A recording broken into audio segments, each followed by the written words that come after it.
ಕಾಂಗ್ರೆಸ್ ನಾಯಕರಿಂದ ಗಾಂಧಿ ನಡಿಗೆ. ವಿಧಾನಸೌಧಕ್ಕೆ ಗಾಂಧಿ ನಡಿಗೆ ಆರಂಭ ಆಗಿದೆ. ಇವತ್ತು ಗಾಂಧಿ ಜಯಂತಿ ಹಿನ್ನೆಲೆಯಲ್ಲಿ ಗಾಂಧಿ ಭವನದಲ್ಲಿ ಗಾಂಧಿ ಪ್ರತಿಮೆಗೆ ಪುಷ್ಪನಮನ ಸಲ್ಲಿಸಿ ಪಾದಯಾತ್ರೆಯನ್ನು ಮಾಡ್ತಾ ಇದ್ದಾರೆ. ಮುಖ್ಯಮಂತ್ರಿ ಸಿದ್ದರಾಮಯ್ಯ ಸೇರಿದಂತೆ ಕಾಂಗ್ರೆಸ್ ನಾಯಕರು ಈ ಗಾಂಧಿ ನಡಿಗೆ ಕಾರ್ಯಕ್ರಮದಲ್ಲಿ ಭಾಗಿಯಾಗಿದ್ದಾರೆ. ದೃಶ್ಯದಲ್ಲಿ ತಾವೀಗ ಅದನ್ನು ಗಮನಿಸ್ತಾ ಇದ್ದೀರಾ. ಕಾಂಗ್ರೆಸ್ ನಾಯಕರ ಗಾಂಧಿ ನಡಿಗೆ.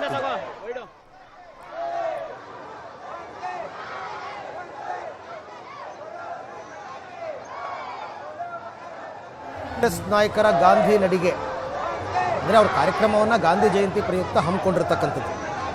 ಸೊ ಹಾಗಾಗಿ ಅಂದರೆ ಮಹಾತ್ಮ ಗಾಂಧಿಯವರು ಪ್ರಸ್ತಾಪಿಸಿದ ಸತ್ಯದ ನಡಿಗೆ ನಮ್ಮ ಪಕ್ಷ, ನಮ್ಮ ಸರ್ಕಾರ, ಅವರ ಹಾದಿಯಲ್ಲೇ ನಾವು ನಡೀತಾ ಇದ್ದೀವಿ ಅನ್ನುವಂತಹ ಸಂದೇಶವನ್ನು ಸಾರುವಂತಹ ಗಾಂಧಿ ನಡಿಗೆ ಇದೆ.